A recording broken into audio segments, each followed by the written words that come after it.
Hey, good morning, folks. Good to have you with us again today for April 21st edition of Pastor's Tips for Trying Times. I want to have a little bit shorter video with you this morning, but I want to just talk about tenacity, just being tenacious during these difficult times. You know, each morning, just about every morning, my wife and I have our daily devotions before we get our day started. And typically that involves us talking about the day and the week, that kind of thing, and then praying together.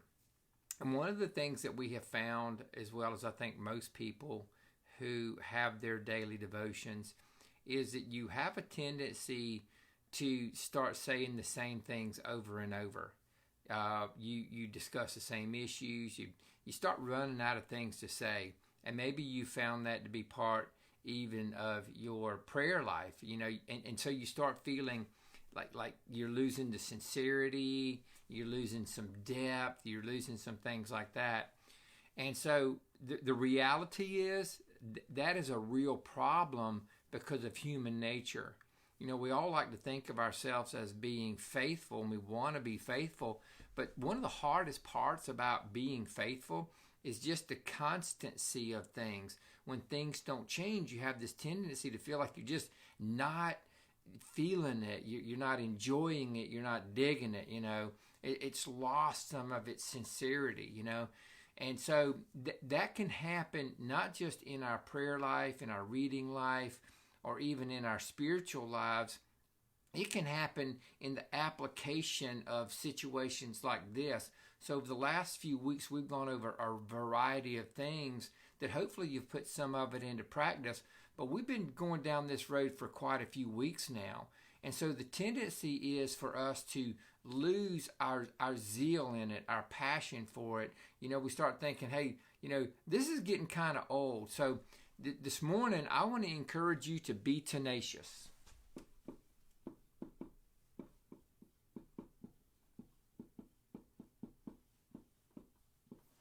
Now, tenacious probably isn't a word that you use a whole lot anymore, but you might think faithfulness, steadfast, that kind of thing. It's the same idea. Maybe you're running out of things to do. You're getting frustrated with the situation because it's been going on so long. And, you just find yourself getting a little restless, a little antsy, to use an old word, impatient, eager about things. And the reason I know this is because I see it. And you've probably seen it too. All of a sudden you see more people out. You see more people kind of, approaching the line of what the government does and doesn't want us to do. And that's a different story. We may talk about that again later, but we have talked about that a little bit before. So this morning I just want to try to encourage you about being steadfast and faithful and tenacious in what we're doing here. And I'll use a couple different texts to do it. In 1 Corinthians chapter 15:58, which is one of my favorite verses of all time, Paul says at the end of the resurrection chapter, therefore, my beloved brethren, be ye steadfast, unmovable, always abounding in the work of the Lord, for as much as you know that your labor is not in vain in the Lord. And I understand that I'm taking this text a little bit out of context, but the principle's what I'm really searching for, not so much talking about the resurrection. Then the Apostle Paul said in Galatians chapter 6, verses 9 and 10, let us not grow weary in well-doing, okay? And that word weary there carries the idea of what we're talking about here.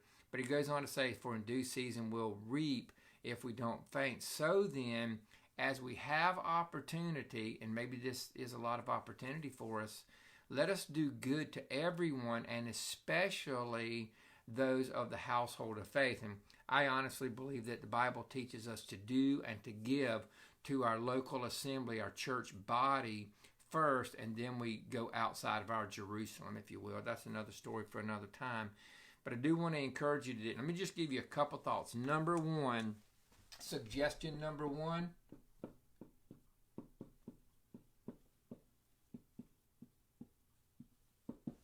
slow down. And by slow down, I mean not necessarily become lethargic, because you probably are already feeling that. I want to encourage you to calm your mind, calm your heart a little bit. Just sit back, take it easy a little bit, and don't let your mind get ahead of you when you start feeling that frustration and that anxiety boiling over because you're bored or whatever. Just try to sit back and take it easy a little bit. And I'd remind you of what the psalmist said in Psalm 37:7. He said, "Be still before the Lord and wait patiently for him." The reason I chose that text is because in God's sovereignty, we know that whatever he's doing with this coronavirus and in the world, this is his work. Remember, we talked about this early on. He's not up there scratching his head wondering what to do. He knows very well what's going on. So in light of that, be still. Look for what God's doing in this. Calm yourself mentally, emotionally, physically, and even spiritually. And then thought number 2, suggestion number 2.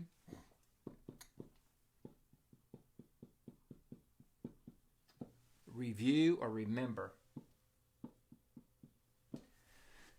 Like we talked about in the introduction, we have a tendency to become a little callous when we do things on a regular basis.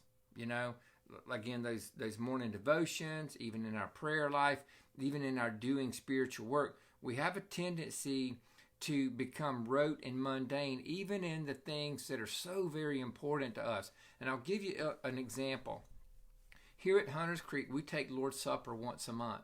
Some churches do it more regularly, some do it, every 5th week, whatever. But when you do something as like that regularly, even as important as it is, you still have a tendency to start losing the emphasis behind it. You start losing the zeal and the passion for it. And all of a sudden, if you're not careful, it can become kind of a laborious thing. It becomes work for you. And so, I'll just tell you, I as a pastor, I try to find new ways, fresh ways to get across the emphasis of the Lord's Supper, because I know human nature, and I know that that's where most of our people, not all, but because of human nature, most of our people may be headed with that. So it's easy to forget even the things that you hold most important in life, even people that you hold most important in life. It can become a drudgery after a while if we're doing things by forgetting why we're doing them, or maybe even doing things for the wrong reason. So in the past, we've talked about some of the projects you can do, some things you can take advantage of this time to get done, maybe some reading, and maybe some writing, whatever it is that you want to do. But I just want to encourage you to look back at some of those things and review them or remember them. And this is actually a very biblical model for us to do. For example, the Apostle Paul said to the church at Ephesus in chapter 2, verse 14, he said, "Remind them of these things and charge them not to, before God, not to quarrel about words," and so forth and so on. But what he's trying to do is tell the pastor at Ephesus, hey, put your people in remembrance of the things that they need to be in remembrance of. And so we need to do that as well. So going back and reviewing some of the things we've talked about before, and refreshing them, and instead of letting it become an old thing, try to reinvigorate that. And here's one of the problems with things getting old and musty for us. People have a tendency to act or react like a knee-jerk reaction. And when they do that, it feels good in the beginning and they're all excited and whatnot about it. But then after a while, when that emotion fades away, all of a sudden it's not so fun anymore. I'm the kind of person that if I'm not careful, I can get excited about, I hate painting, but painting a room. I get about halfway done and man, come on, let's go paint another room, or let's go dig a hole or something. It's within me, Dale Gooding, to be that way, but it's part of my human nature, and I know that you share it as well. So what happens is, in situations like this, it's easy to find our heroes. It's easy to find some excitement behind what we're doing. But if we're doing it simply because of the excitement, then all of a sudden it gets harder to do it out of faithfulness and obedience.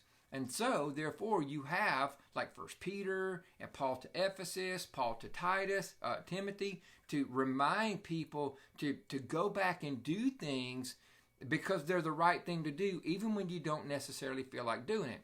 Now, let me give you a classic example of this.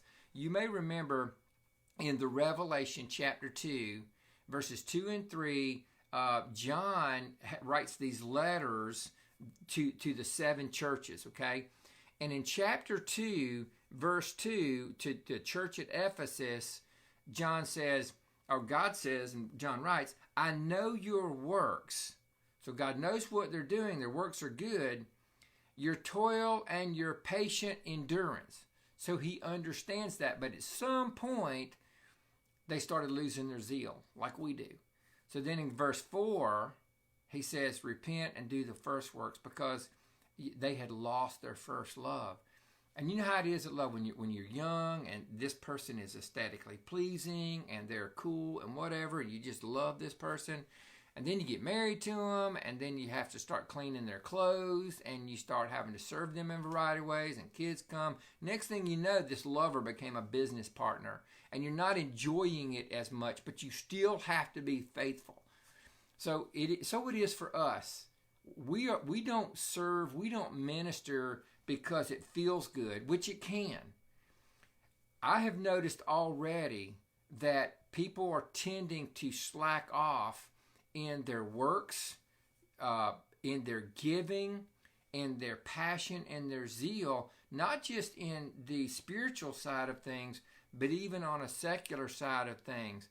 So I just want to remind you to look back, to think back, to review, to remember, to find that first love aspect of whatever it is that you're doing through this, because it is starting to get old. But we've got at least a couple, if not a few more weeks to be going through this. So let me just in conclusion say, remember that this is the Lord's virus, and it is doing His work. It serves Him. He is not up there scratching his head wondering what to do. It is not our responsibility to fully understand it or even to control it. We can exercise whatever God-given gifts He gives to work at it, to stay away from it, whatever, but it's still going to do His work. Secondly, we do have a responsibility in doing that to respond to the Lord how He would have us do. So if God's in control of this virus and He's quarantined us or allowed us to be under quarantine, then wouldn't it be right for us to take advantage of that, to be good stewards of that time and the resources that we're given? You may say, well, I served these people, I took them a meal or whatever before, and I'm kind of tired of doing that. Well, they still need to eat, and if they were in need before, maybe they're still in need. I don't know, I'm just using some examples here. So I'm just saying that God may be giving us an opportunity to serve here and to think back, to be still, and whatever the case might be. And I'll just leave you with one of my favorite verses in all the Bible, and that's 1 Corinthians 15:58. Therefore, my beloved brethren, be ye steadfast, unmovable, always abounding in the work of the Lord, for as much as you know that your labor is not in vain in the Lord. God's in control of this.